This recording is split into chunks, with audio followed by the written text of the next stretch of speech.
सोचने से कहाँ मिलते हैं तमन्नाओं के शहर, चलने की जिद भी जरूरी है मंजिलों के लिए। तो भारत सरकारें जो होती है ना वो समय समय पर बदलती हैं, बट आईएएस जो होता है ना उसके पास उस पॉलिसी को, उस नीति को क्रियान्वयन करने का एक बहुत बड़ा अवसर होता है। जिस तरह से सोना कहते हैं ना कि तपता है तो और निखरता है, कोयला जब बहुत ज़्यादा उस पर दबाव पड़ता है तो वो हीरे में तब्दील हो जाता है। यूपीएससी की वही जर्नी है कि आपको इतना प्रेशर क्रिएट कर देती है, धीरे धीरे फिर आप ऐसे इंसान में तब्दील हो जाते हो जिसको हीरे से कम नहीं आंका जा सकता।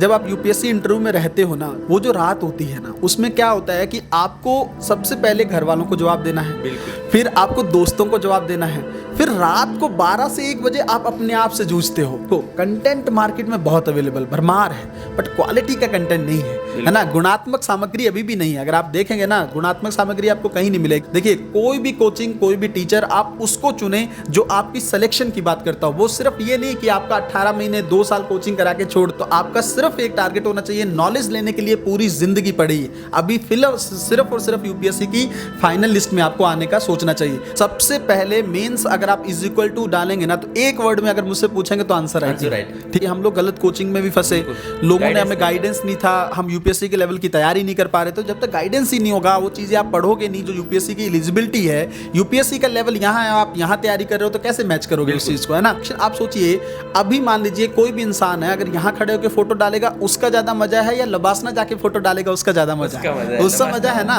आप सोचिए ना, जब आप आईएएस बन के कहीं जाते हो तो आपको पता है ना, सब लोग खड़े हो जाते हैं, आपको अलग रिस्पेक्ट मिलती है, अलग मोटिवेशन, आपको सुनने के लिए लोग बैठते हैं। अभी मान लीजिए कितने लोग बोलेंगे, कोई नहीं सुनेगा। जैसे ही ये बोला जाएगा कि आईएएस ऑफिसर बोलेंगे, तो उसकी हर एक बात को हर व्यक्ति और हर उम्र का व्यक्ति सुनेगा। कि सफलता की जो लड़ाई है ना, वो खुद ही लड़नी पड़ती है। लोग आपके पीछे तब आते हैं जब आप जीतने लगते हैं, सैलाब तब उमड़ता है जब आप जीत जाते हो, है ना। उगते सूरज को हर कोई सलाम करता है, बट सूरज जब ढल रहा होता है ना, तो कोई नहीं उसको देखना चाहता। नमस्ते वंदे मातरम साथियों, जैसा कि आप सभी को पता है कि पिछले काफ़ी समय से हम लोग यूपीएससी से संबंधित बहुत सारी वीडियोस लेके आ रहे हैं। दोस्तों, इसी सिलसिले में आज हमारे साथ सर हैं जिन्होंने एक बार इंटरव्यू दे रखा है और 2 बार मेंस लेके हैं यूपीएससी में, और पिछले काफ़ी समय से यूपीएससी की तैयारी कर रहे हैं, और अभी जो यूपीएससी की तैयारी कर रहे हैं उनको मोटिवेट भी कर रहे हैं और गाइड भी कर रहे हैं एक अच्छी तरीके से। भी बात करते हैं सर से, आखिर अभी फ़िलहाल के लिए किस प्रकार आपको यूपीएससी की तैयारी करनी चाहिए और साथ ही साथ किन किन गलतियों से बचने चाहिए। हेलो सर, सबसे पहले आपको बहुत बहुत धन्यवाद कि आपने हमें टाइम दिया अमूल्य। आपका भी बहुत बहुत धन्यवाद इंटरव्यू के लिए। ओके सर, सबसे पहले एक छोटा सा इंट्रोडक्शन दे दीजिए हमारे व्यूअर को, ताकि आपको जान सकें।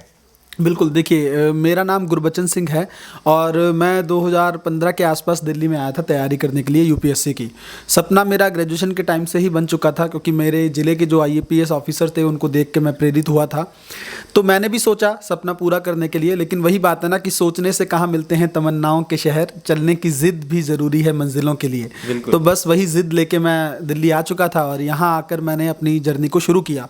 कई साल हो चुके हैं, लगातार मैंने 5 अटेम्प्ट दिए यूपीएससी की तैयारी में, और 2 बार मैंने मेंस लिखा, 1 बार इंटरव्यू दिया, फिर 1 बार असिस्टेंट कमांडेंट का इंटरव्यू दिया, यूजीसी नेट क्वालिफाई किया। इस तरह की जर्नी मेरी काफ़ी लंबे समय तक रही है।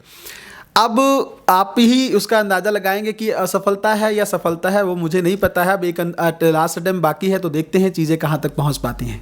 ओके लेकिन सर, आखिर बहुत सारे ऑप्शन है, अपन एक नॉर्मल फैमिली से आते हैं जिनके लिए ऑप्शन तो बहुत है, लेकिन करने के लिए आखिर आपको यूपीएससी मिला कि आईएएस बनना है और इस समाज की जो तस्वीर है, तकदीर है, सबको बदलना है। ऐसा कब से लगा कि सपना आखिर ऐसा कुछ करना है? नहीं, ग्रेजुएशन में मैंने देखा था, मैंने बताया कि वहाँ पर एक आईपीएस ऑफिसर थे जिस जिले से मैं बिलोंग करता हूँ, उनको जब मैंने काम करते हुए देखा तो मुझे लगता कि अगर मेरे पास अपॉर्चुनिटी है, मतलब एक युवा जीवन में ना आपके पास एक अपॉर्चुनिटी होती है, मैं तो कहता हूँ हर व्यक्ति को ट्राई करना चाहिए। और जब आपके पास अपॉर्चुनिटी होती है तो आप कोशिश कर लीजिए ना, उस एनर्जी को यूज करके अगर आप बन सकते हैं, आपके पास मौका है। क्योंकि आपको पता है ना, भारत का सबसे टफेस्ट एग्जाम है ये, और टफेस्ट एग्जाम होने के नाते इस एग्जाम को क्लियर करने का जो प्रोसेस है वो सभी के लिए है। अगर आपने ग्रेजुएशन कर रखा है तो आप कर सकते हैं। तो मैंने कहा क्यों ना मैं भी अपना भाग्य अपनाऊं, और अगर आप बन जाते हो, जैसे आपने कहा कि आईएएस ही क्यों, वो इसलिए क्योंकि अगर आप देखेंगे ना तो भारत सरकारें जो होती हैं ना वो समय समय पर बदलती हैं, बट आईएएस जो होता है ना उसके पास उस पॉलिसी को, उस नीति को क्रियान्वयन करने का एक बहुत बड़ा अवसर होता है। अगर वो कहीं से उस योजनाओं को क्रियान्वित कर देता है अच्छे तरीके से, तो बहुत सारे लोगों की तकदीर बदल सकती है। सही कहा आपने। ओके नमस्कार वंदे मातरम साथियों, वीडियो में आगे बढ़ने से पहले आज मैं आपसे बात करने वाला हूं फिजिक्स वाला पीडब्ल्यू, इंडिया का मोस्ट लार्जेस्ट और ट्रस्टेड एजुकेशनल प्लेटफॉर्म, जो कि जेईई, नीट, कॉमर्स, एनडीए और भी तमाम कॉम्पिटिटिव एग्जाम के लिए पीडब्ल्यू लाखों स्टूडेंट्स की फर्स्ट चॉइस है। अब पीडब्ल्यू लेकर आया है यूपीएससी एस्पिरेंट के लिए न्यू कोर्स यूपीएससी वाला। पीडब्ल्यू का मिशन है एजुकेशन फॉर ऑल। पीडब्ल्यू चाहते हैं कि एजुकेशन सबके लिए हो, चाहे वो गरीब तबके से आए या फिर गांव में रहकर तैयारी करता हो। यूपीएससी की तैयारी करने वाले हर एस्पिरेंट्स की ख्वाहिश अधिकारी बनने की है, लेकिन हर किसी के लिए इतना हाई फी पे करना पॉसिबल नहीं हो पाता। इसलिए पीडब्ल्यू लेकर आया है यूपीएससी कोर्स जो कि बहुत ही कम प्राइस में। यहाँ हर यूपीएससी बैच में मिलेगा करंट अफेयर्स, आपको सब क्लासेस मिलेगी, टॉपिक्स वाइज पीडीएफ नोट्स मिलेंगे और साथ ही साथ अप टू 10 एमसीक्यू मिलेंगे, मॉडल आंसर मिलेंगे, batch oriented classes free for all, weekly test मिलेगा, फ्री और मेंस की मैगजीन मिलेगी, स्लाइड्स इन पीडीएफ फॉर्मेट और साथ ही साथ सी सेट की भी तैयारी आपको एकदम फ्री में करवाई जाएगी, कोई एक्स्ट्रा चार्जेस नहीं लगेगा। अगर आप 2023 में अटेम्प्ट्स देने जा रहे हैं तो पीडब्ल्यू लेकर आया है prelims focus batch 2023 for just 3499 और इस बैच में आपको सी सेट का कंप्लीट कोर्स मिलेगा, एक्स्ट्रा चार्जेस नहीं लगेगा और साथ ही साथ ये बैच आपको हेल्प करेगा शॉर्ट टाइम पे किस प्रकार सिलेबस को कवर किया जाए। इसमें आपको टेस्ट सीरीज भी मिलेगी, रिवीजन बुकलेट मिलेगी, पीवाईक्यू एनालिसिस और डाउट सेशन। कितना शानदार मौका है, तो इस मौके को गवाइए मत। और साथ ही साथ 3499 के बाद इसमें आपको अगर मेरा कोड यूज करते हैं तो आपको 500 रुपए का और डिस्काउंट मिल जाएगा। इस सुनहरे मौके को गवाइए मत, आज ही सब्सक्रिप्शन लीजिए और अपनी यूपीएससी की जर्नी को शानदार बनाइए। अगर आपके ऑप्शनल सब्जेक्ट बहुत ही वीक है, मजबूत बनाना चाहते हैं तो पीडब्ल्यू के साथ जुड़कर अपनी तैयारी को मजबूत बना सकते हैं। पीडब्ल्यू का एक यूट्यूब चैनल है यूपीएससी वाला, जहां पर आपको बहुत ही बेहतरीन कंटेंट मिलेगा, स्ट्रेटजी के लिए अपनी डेली करंट अफेयर्स मिलेगा, इंटरव्यू विद टॉपर्स और भी तमाम आपको यहाँ पे कंटेंट मिलेगा। तो दोस्तों देरी किस बात की, आज ही सब्सक्रिप्शन लीजिए और अपनी यूपीएससी की जर्नी को शानदार, वजनदार और जानदार बनाइए। और हाँ, मेरा कूपन कोड अगर आप यूज करते हैं तो आपको 500 रुपए का और डिस्काउंट मिल जाएगा। कितना सुनहरा मौका है, तो डिस्क्रिप्शन में जाइए और आज ही सब्सक्रिप्शन लीजिए। धन्यवाद।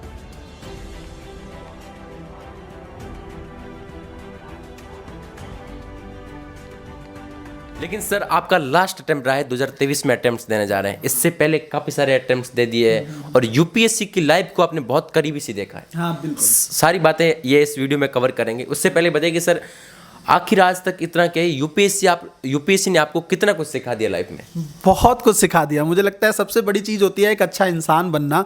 वो आप ऐसा नहीं है कि जैसे बच्चा पैदा होता है ना, धीरे धीरे वो चलना सीखता है, वही यूपीएससी की जर्नी है। जैसे हम आते हैं तब हमें कुछ नहीं पता होता है, नॉलेज के स्तर पर भी हम लोग जीरो होते हैं, क्योंकि भारत का जो शिक्षा व्यवस्था जो है, एजुकेशन सिस्टम है ना, उसमें हमें नॉलेज नहीं दी जाती है, रट्टाफिकेशन चलता है ना। आपने भी देखा होगा वो, तो रट्टाफिकेशन से हटकर यूपीएससी की तैयारी है। आप यहाँ आते हो, पढ़ते हो, खुद ही सब लोगों से फाइट करनी होती है, अलग अलग लोगों से आप मिलते हो, तो हर तरह से आपको ना जूझना पड़ता है हर स्तर पर। और फिर सबसे बड़ी चीज, असफलताओं से जीतकर, टकराकर आप कहीं ना कहीं पर सफलता की तरफ आगे बढ़ते हो। तो असफलताओं को फेस करना जो इंसान सीख गया ना, तो फिर वो इंसान बन ही गया। ठीक है, तो वही चीज है, जिस तरह से सोना कहते हैं ना कि तपता है तो और निखरता है, कोयला जब बहुत ज्यादा उस पर दबाव पड़ता है तो वो हीरे में तब्दील हो जाता है। यूपीएससी की वही जर्नी है कि आपको इतना प्रेशर क्रिएट कर देती है, धीरे धीरे फिर आप ऐसे इंसान में तब्दील हो जाते हो जिसको हीरे से कम नहीं आंका जा सकता। ओके सर, 8 साल बहुत बड़े साल हो जाते हैं। मुझे लगता है कि लोगों को लगता है 8 साल पानी में बह गए, लेकिन ऐसा तो ऐसा कुछ नहीं है। लेकिन सर 8 साल में कि यूपीएससी की तैयारी करें, कभी कभी डीमोटिवेट से हुए होंगे आप, लाइब्रेरी में गए होंगे, कभी आप वहाँ पर कभी कहाँ गए, कभी फैमिली वाला कॉल आया, प्रेशर रहा होगा, सब कुछ आपने सब कुछ झेला है। लेकिन आप क्या कहना चाहोगे सर, डीमोटिवेट के समय किस प्रकार आप मोटिवेट होते और कैसे उसी जोश के साथ, उसी जज्बे के साथ वापस पढ़ाई शुरू करते हैं आप? देखो, मैंने कहीं ना एक बार मुझे बहुत एक अच्छी लाइन मैंने कहीं पढ़ी थी। वो लाइन ये थी कि खुशकिस्मती के दरवाजे ना मेहनत की चाबी से खुलते हैं। ये मेरे दिमाग में पहले दिन से ही थॉट था। तो मुझे ये था कि देखो, तैयारी तो करनी है, मेहनत के साथ करनी है, जज्बे के साथ करनी है, बट फेल जब हो रहा था ना, तो जैसे आप कह रहे हो कि नेगेटिविटी वो मेरे को लगातार मिल रही थी। होता क्या है ना, जब आप यूपीएससी इंटरव्यू में रहते हो ना, वो जो रात होती है ना, उसमें क्या होता है कि आपको सबसे पहले घर वालों को जवाब देना है, फिर आपको दोस्तों को जवाब देना है, फिर रात को 12 से 1 बजे आप अपने आप से जूझते हो कि अब मैंने क्या कर दिया ऐसा। तो आपको लगता है कि आपकी सफलता जो प्रीलिम्स और मेंस में उसको नहीं आंका जाता है, आप रह गए इंटरव्यू में उसको ज्यादा आंका जाता है। तो इसका मतलब आपको गुनाह के रूप में देखा जाता है कि आपने कोई अपराध कर दिया है। तो अब उस चीज को लेकर आप एक गिल्ट में रहते हो कि मैंने ऐसा क्या अपराध, मैंने तो मेहनत की ना। अब एग्जाम इतना टफ है या उसमें कोई चीजें हैं, कट ऑफ कम ज्यादा है, वैकेंसीज कम है, वो सब चीजें हैं, उस पर किसी का ध्यान नहीं जाता। तो वो जो रात होती है ना, उसमें आप मतलब या तो आप निखर जाते हो, कई लोग उसका प्रेशर नहीं झेल पाते हैं तो सुसाइड और बहुत सारी चीजें भी आप लोगों ने देखी होंगी, कर ले जाते हैं। बट मैंने वो चीज फेस की, फैमिली को भी समझाया, दोस्तों को भी समझाया कि इस बार नहीं, अगली बार चीजें बदलेंगी। और फिर रात में कम से कम 2 से 4 घंटे अपने आप से भी जंग की, ठीक है, खुद को भी मोटिवेट किया। सर मुझे लगता है कि इंटरव्यू में रिजल्ट सिलेक्शन आखिर ना होना फैमिली वालों को समझा सकते हैं, लेकिन फैमिली वालों की बात का जो अंदर का माहौल है, जो गांव के लोग हैं, उनको समझाना एक मिडिल फैमिली वालों की बहुत बड़ा मुश्किल है। बहुत मुश्किल है। ओके सर, बात करते हैं कि अभी आपके सारे अटेम्प्ट्स है, एक अटेम्प्ट रहा है, उसके बाद इतने सारे अटेम्प्ट्स के बाद आखिर आपने कि क्या क्या गलतियों की वजह से सिलेक्शन में रह गए हो सर, क्या लगता है आपको? देखो, सबसे पहली जो चीज़ मुझे लगता है मेरे साथ के जो लोग आए थे उन्होंने फेस की थी, वो ये थी कि गाइडेंस बहुत मिलता नहीं है यहाँ पे। आपको पता है भटकाव बहुत है। मैं अगर कहूँ ना, तो अगर मेरे 8 साल में अगर मैं ये कहूँ कि 4 से 5 साल भटकाव में बीते हैं तो गलत नहीं होगा, क्योंकि पता ही नहीं होता। यहाँ पर इतने लोग बताने वाले होते हैं, इतनी कोई क्या बोल रहा है, कोई क्या बोल रहा है, कई मीडियम को लेकर आपको डिमोटिवेट करते हैं। फिर जब मैंने खुद उस प्रोसेस को देखा, खुद के लेवल पर मैंने चीज़ों को छाना, सिलेबस को छाना, किताबों को पढ़ा। मैं आपको बताऊं, मेरी जर्नी इस तरह की रहती थी। एएलएस में मेरी 8 घंटे की क्लास रहती थी कोचिंग में, और उसके बाद रात में आकर 9 बजे से मैं पढ़ने बैठता था और सुबह 5:30 बजे मैं उठता था। मतलब क्योंकि मेरा एक जो साथ का रूममेट होता था, उसको क्लास होती थी 7 बजे, तो उसको उठा के मैं फिर मैं सोता था। तो ये मैंने अपने आप को एक ऐसा टारगेट दे रखा था कि रात को पूरा मुझे जगना है ताकि सुबह मुझे उसको उठाना है। मैं अलार्म नहीं लगाता था, वो भी बिना अलार्म के ही सोता था। तो ये सब चीज़ें मैंने की उस समय पर उस दौरान जो रात का कई रातें मैंने जागी, तो उसमें मैंने ये सीख लिया कि बहुत सारी किताबें मैंने पढ़ी, बहुत सारे सिलेबस को बहुत अच्छे से देखा, यूपीएससी के प्रीवियस ईयर्स को देखा। तो मतलब वो जो 4-5 साल लोगों से भटक रहा था ना, वो फिर जब कहते हैं ना खुद का ज्ञान, जब खुद निकलते हो ना, तो फिर आपको राहें आपको क्लियर होने लगती है। और मुझे लगता है उन 8 सालों में 3 साल आप मान सकते हो जो मैंने कहीं ना कहीं पर मुझे नॉलेज होने के बाद फिर मैंने एग्जाम दिया। और ये हर एस्पिरेंट के साथ है, बहुत भटकाव है, गाइडेंस नहीं मिलती है। और मैं सिर्फ एक चीज़ आपके चैनल के माध्यम से कहना चाहूँगा, जैसे आपने पूछा कि गलतियाँ क्या रहती हैं, गलती यही है, बहुत सारे बच्चे अभी भी आते हैं, बड़े बड़े चैनल्स को देखकर आ जाते हैं, बड़े बड़े टीचर्स का नाम सुनकर आ जाते हैं। बट आप एक चीज़ सोच के देखिए, जब तक आप खुद नहीं कुछ करेंगे, है ना, जब तक आप खुद नहीं बैठेंगे, उन चीज़ों को एनालिसिस नहीं करेंगे। यूपीएससी ने पिछले 4-5 सालों में खुद को बहुत ज़्यादा इवॉल्व कर लिया है। उस इवोल्यूशन प्रोसेस को आप नहीं समझेंगे तब तक आप कुछ नहीं कर पाएंगे, ठीक है ना। तो कहीं ना कहीं पर जो कुछ करना है आपको खुद को करना है, बट उसके लिए सबसे ज़्यादा जरूरी अगर कोई चीज़ है तो वो गाइडेंस की है। अगर आपको गाइडेंस प्रॉपर मिल रही है तो यूपीएससी मुझे लगता है जल्दी हो जाता है। बस समय की जो है वो, जो इतना समय मुझे नहीं लगता अगर मुझे भी गाइडेंस मिली होती। ओके मेरे पापा अक्सर सर एक बात कहते हैं कि जो सक्सेस होते हैं उनसे ज़्यादा नहीं, जो फेलियर है ना उनसे ज़्यादा आप सीखते हो। मुझे लगता है कि जो न्यू एस्पिरेंट है उनको आप क्या बोलना चाहोगे कि किस प्रकार एक बेहतरीन स्ट्रेटजी के साथ और कौन कौन सी बुक लिस्ट के साथ तैयारी करें ताकि सिलेक्शन का आप पा ही सकते हैं? देखो, मैं ये कह रहा हूँ, जो बच्चा शुरुआत में तैयारी में आ रहा है ना, वो अपने आप को अभी लिमिट ना करे। देखो, कई बच्चे गलत भी ले लेते हैं कि सर कह रहे हैं ज़्यादा किताबें पढ़ो। नहीं, मैं ये कहता हूँ एक बार ना शुरुआत में 6 से 8 महीने या 1 साल अगर ज़्यादा पढ़ लोगे कोई बुराई नहीं है। फिर अपने सोर्सेज को लिमिटेड कर दो। वो सबको पता है कि हर वीडियो में आपको पता है, लोगों ने बता रखा है, टॉपर्स ने भी, कि लक्ष्मीकांत पढ़ लो पॉलिटी के लिए, स्पेक्ट्रम पढ़ लो हिस्ट्री के लिए। ये सब चीज़ें सबको पता ही है, वो मुझे बताने की जरूरत नहीं है। बट मेन ये है, पहले अपना नॉलेज को वाइड तो बना लो, थोड़ा एक्सप्लोर तो कर लो, उसके बाद तो अपने आप को वो करोगे ना, फिर करना है। तो कहीं ना कहीं पर पहले थोड़ा सा अच्छे से नॉलेज को लेने के बाद अपनी स्ट्रेटजी सबसे, देखो एक मैं डिफरेंस बताता हूं। लोग कहते हैं प्लानिंग और स्ट्रेटजी में डिफरेंस क्या होता है।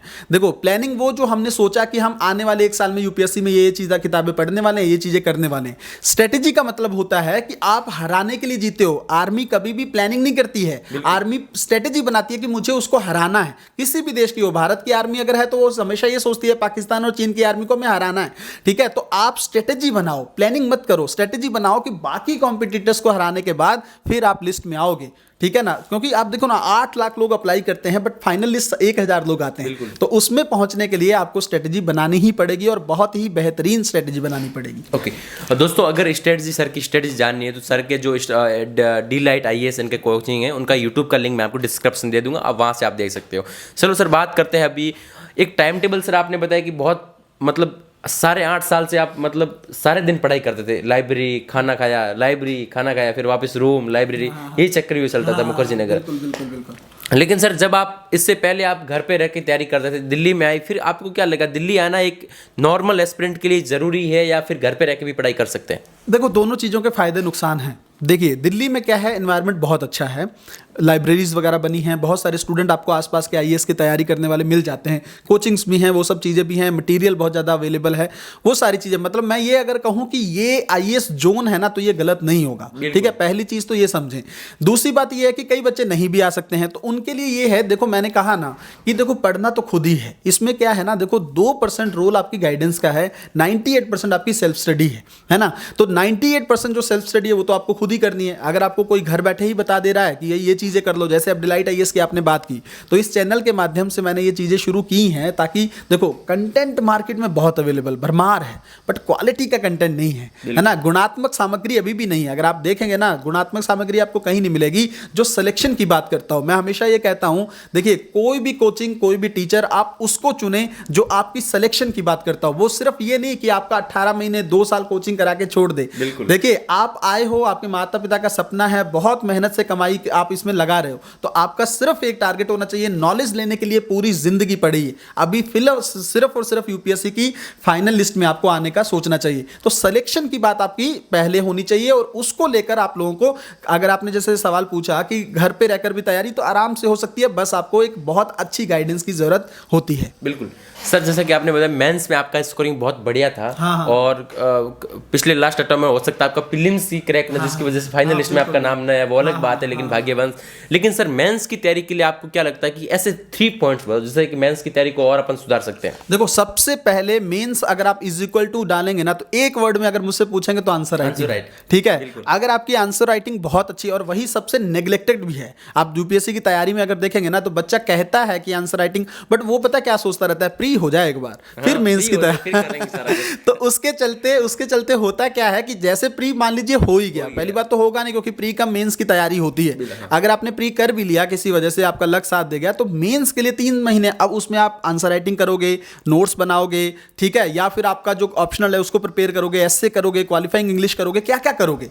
तो पहले इसको प्रिपेयर करके, मतलब किसी भी साल, जैसे मई में एग्जाम होता है यूपीएससी का, तो फरवरी तक आप किसी, चाहे 2023-24 में फरवरी में आपका पूरा मेंस विद ऑप्शनल कंप्लीट होना चाहिए। और मेंस के लिए आंसर राइटिंग, दूसरी चीज जो प्रश्न पूछ रहा है उसके अकॉर्डिंग आंसर देना है, तीसरी चीज वर्ड लिमिट्स टाइम में कंप्लीट करनी है। आपको पता है लोग क्या करते हैं, 20 क्वेश्चन को वहां पर यूपीएससी मेंस मैंने दिया है तो मुझे पता है चीजें, वहां पर सर सोचने का भी समय नहीं होता है, ठीक है। आप पूरे 20 प्रश्न पढ़ नहीं सकते हैं, आपको पहला प्रश्न पढ़ना है, आंसर करना है, दूसरा पढ़ना है, आंसर करना है। तो इस जोन को अगर करना है तो सबसे पहले अपने आप को प्रिपेयर तो करोगे ना उसके लिए। ये सब चीजें अगर एप्लीकेबल करोगे, इसमें आंसर राइटिंग पे बहुत ज्यादा वर्क करोगे और फिलॉसफी के एस्से पे वर्क करोगे। एस्से को पता है ना यूपीएससी दार्शनिक ऐसे पूछ रहा है, तो फिलॉसफी के एस्से पे वर्क करोगे। तो ये सब कुछ चीजें हैं, बेसिक चीजें। और लास्ट में एक वर्ड और ऐड करना चाहूंगा, टॉपिक स्पेसिफिक तैयारी करोगे ना, पूरी हिस्ट्री आप नहीं पढ़ सकते, पूरी वर्ल्ड हिस्ट्री आप पढ़ोगे तो एक क्वेश्चन पूछ रहा है उसमें पूरा विश्व इतिहास आप पढ़ रहे हो, तो टॉपिक्स देखो किस पर प्रश्न पूछे जा रहे हैं, उन टॉपिक्स पर बार बार रिपीट हो रहे हैं,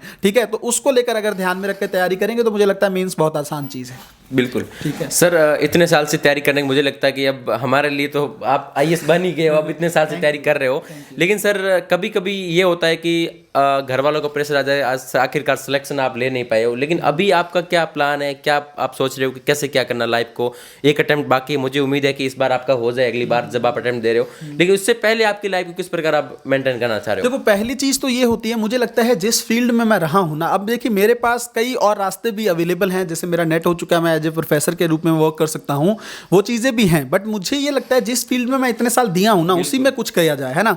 तो उसके माध्यम से, क्योंकि मैंने इस चीज को फेस किया है लगातार 8 सालों में, मैंने देखा है लोगों का भटकाव बहुत है, क्वालिटी का कंटेंट नहीं है, मीडियम को लेकर बच्चे परेशान है। आप देखिए मीडियम को लेकर एक सवाल बच्चों के मन में रहता है, डाउट क्लियर कर देता हूं। देखो मैं पंजाबी बैकग्राउंड से हूँ, हिंदी माध्यम में मैंने एग्जाम लिखा है, जीएस में मुझे बहुत अच्छा स्कोर मिला है हिंदी में। तो अगर पंजाबी बैकग्राउंड का पर्सन हिंदी में लिखकर मार्क्स ले रहा है, इसका मतलब यूपीएससी का एग्जामिनर डिपार्टमेंट गलत नहीं है। गलत नहीं है, बिल्कुल नहीं है। तो लोग जो यूपीएससी को बोलते हैं कि मीडियम की वजह से सिलेक्शन, नहीं, अगर आप क्वालिटी का कंटेंट लिखते हो ना, मीडियम बिल्कुल मैटर नहीं करता, आप 100% सिलेक्शन होते हो। और इस बार, पिछली बार आपने देखा है हिंदी माध्यम का रिजल्ट अच्छा रहा है। तो मैं जब खुद किया हूं ना वो चीज, तो मुझे इस चीज पर तो जो कहता है मैं सुनता ही नहीं उसको। मुझे लगता है मीडियम बिल्कुल भी प्रॉब्लम नहीं है, बस आप कंटेंट पे काम करो, क्वालिटी के कंटेंट को। तो इसी क्वालिटी कंटेंट को आगे बढ़ने के लिए मैंने चैनल भी शुरू किया है और इसके लिए मैं करता भी रहूंगा एफर्ट। मैंने उसमें आंसर राइटिंग शुरू करवा रखी है बच्चों को, लगातार उसमें मेंटोरशिप प्रोग्राम चल रहा है, बहुत सारी चीजें जो हैं 36 मंथ के लिए करंट अफेयर चल रहा है, क्योंकि कंटेम्प्रेरी करंट अफेयर पर यूपीएससी ज्यादा फोकस कर रहा है। वो सारी चीजें जितनी हो पा रही है मैं करने की कोशिश कर रहा हूं, इसी फील्ड में रहूंगा। और साथ में स्टेट पीएससी वगैरह में अभी अप्लाई कर रहा हूं, चीजें वहां पर कुछ ना कुछ पॉजिटिविटी की दरकार है। और साथ में अभी यूपीएससी का भी एक अटेम्प्ट बाकी है, तो हो सकता है चीजें वहां पर भी अच्छी हों। एजुकेशन सिस्टम में जितना बदलाव लाने के लिए हम लोग एफर्ट कर सकें, वो मुझे लगता है हर इंसान को करना चाहिए जो तैयारी कर रहा है। तो बस उसी डायरेक्शन में अपनी लाइफ को आगे लेके जाऊंगा। ओके सर, इतने अटेम्प्ट दिए, 2 बार ही मेंस लिखा आपने, मतलब कहीं ना कहीं प्रीलिम्स में ही आपकी गलतियां की जा रही है। हाँ बिल्कुल। आप और आपको क्या लगता है कि प्रीलिम्स में किन किन पॉइंट्स की वजह से आप रह गए, या फिर कौन कौन से मतलब पॉइंट्स को आप इंप्रूवमेंट नहीं लेके आए, क्या लगता है सर आपको? देखिए 5 अटेम्प्ट मैंने दिए हैं, तो 5 में मैंने मान लीजिए 2 बार मेंस लिखा है, तो 3 बार प्रीलिम्स शुरुआत में क्लियर नहीं हुआ था।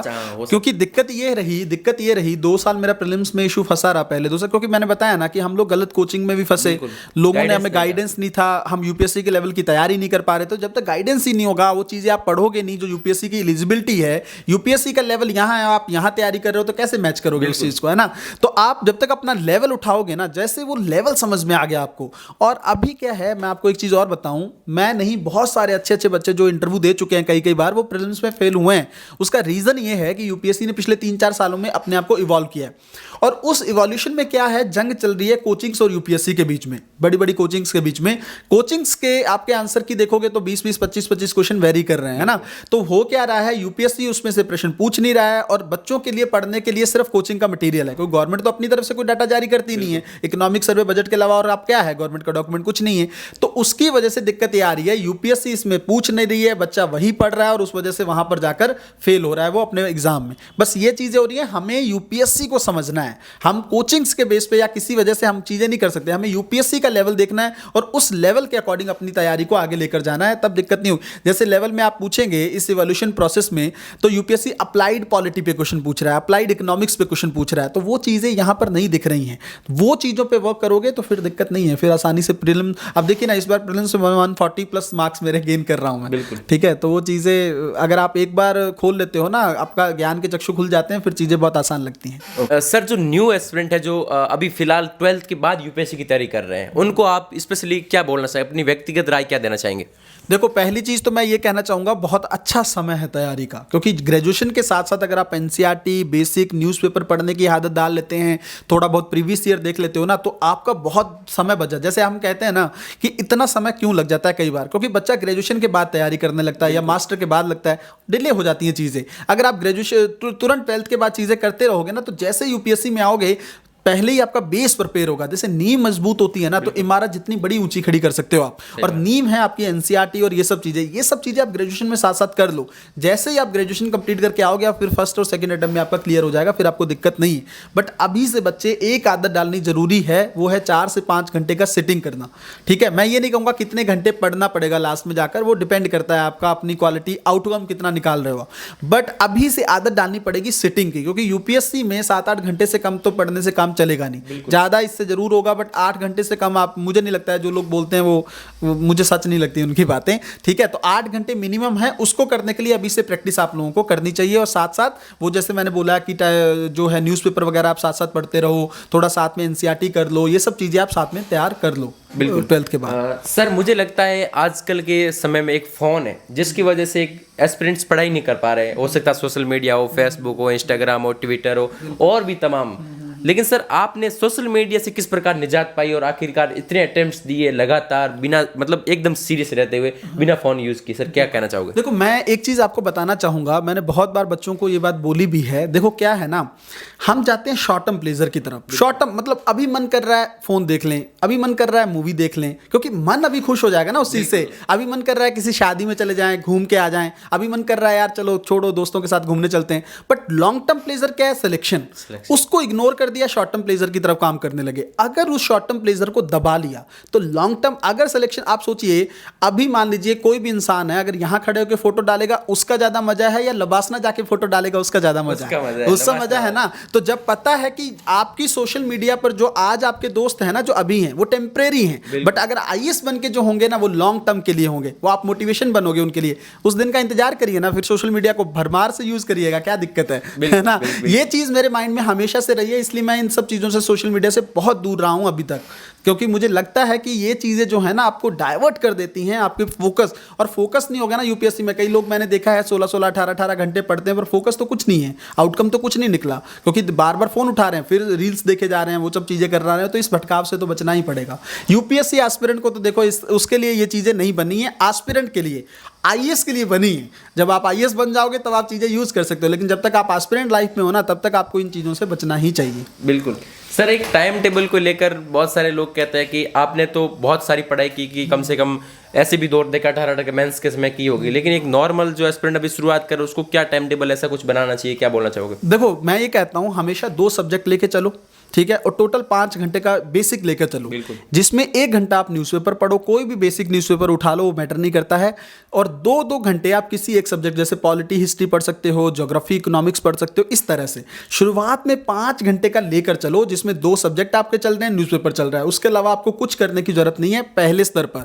आगे चलकर अगर जैसे आप मान लीजिए ग्रेजुएशन करनी है, पूरा एडवांस पूरा फोकस करना चाहते हैं यूपीएससी में, तब भी सिस्टम यही रहेगा, तब आपका ड्यूरेशन बढ़ जाएगा। जैसे कुछ चीज़ें ऐड हो जाएंगी, जैसे आप थोड़ा आंसर राइटिंग करेंगे, थोड़ा समय आप ऐसे कोटेशन पर वर्क करेंगे, है ना, थोड़ी चीजें आप मेंस के नोट्स बनाने पे वर्क करेंगे, तो वो साथ साथ चीजें ऐड हो जाएंगी। बट टोटल आप देखेंगे 8 से 10 घंटे का एक बेहतरीन टाइम टेबल अगर आप बना लेते हो और उसको रेगुलर फॉलो करते हो। देखो यूपीएससी में ना 3 चीजें चाहिए आपको। कई बार बच्चे, एक सवाल और आपका यहां पर होना चाहिए कि सर क्या अगर 12वीं में वीक हैं जो बच्चे, एजुकेशन बैकग्राउंड जिनका अच्छा नहीं है, क्या वो आईएएस बन सकते हैं? बिल्कुल बन सकते हैं। उसका रीजन ये है, यहाँ आते हैं ना जब आप तैयारी में आते हैं, यहाँ आने का मतलब जब आपने सोच लिया कि मुझे आईएएस की तैयारी करनी है, आपके पास कुछ नहीं होना चाहिए, कोई आपका चाहे 38% टॉप किया हो, कुछ किया हो, आपको फर्क नहीं पड़ता है। 3 चीजें होनी चाहिए। सबसे पहले हार्डवर्क करने का जज्बा हो, ठीक है, कठिन मेहनत आप कर सकते हो, तपा सकते हो, साधना कर सकते हो। दूसरी चीज आपके अंदर कंसिस्टेंसी होनी चाहिए कि रेगुलर रहो ना।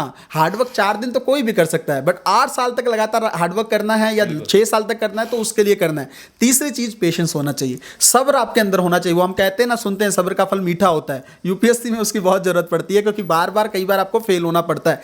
ये 3 चीजें हैं, प्लस अगर सीखने की क्षमता है, सीखना चाहते हो, फिर कर सकते हो, कोई दिक्कत नहीं आएगी। तो ये चीजें आपको लाइफ में रखनी पड़ेंगी, फिर यूपीएससी बहुत आसान है। ये वर्ड तो सुनने में बहुत छोटे लगते हैं, कई टॉपर्स के मुंह से सबने सुने भी होंगे, बट इसको अपने जीवन में लागू करना ना ये बहुत मुश्किल है, क्योंकि 4 दिन तो बहुत मोटिवेशन रहता है पढ़ने का, बट बात धीरे धीरे करके मोटिवेशन कम होने लगता है, तब पता चलता है कि आप कितना इन चीजों को फॉलो करते हो। ओके सर, मुझे लगता है ना बहुत सारे एस्पिरेंट्स के कमेंट्स आते हैं कि सर जैसे जैसे एग्जाम नजदीक आता है तब पढ़ाई का मन करता है। हाँ। एग्जाम जितना दूर है पढ़ाई का मन नहीं करता है, ऐसा लगता है कि कर लेंगे, लेकिन समय निकल जाता है। और आखिर आपको क्या लगता है कि किस प्रकार मन पे कंट्रोल किया जाए? मन पे नियंत्रण करना बहुत जरूरी। सर आपने किस प्रकार किया?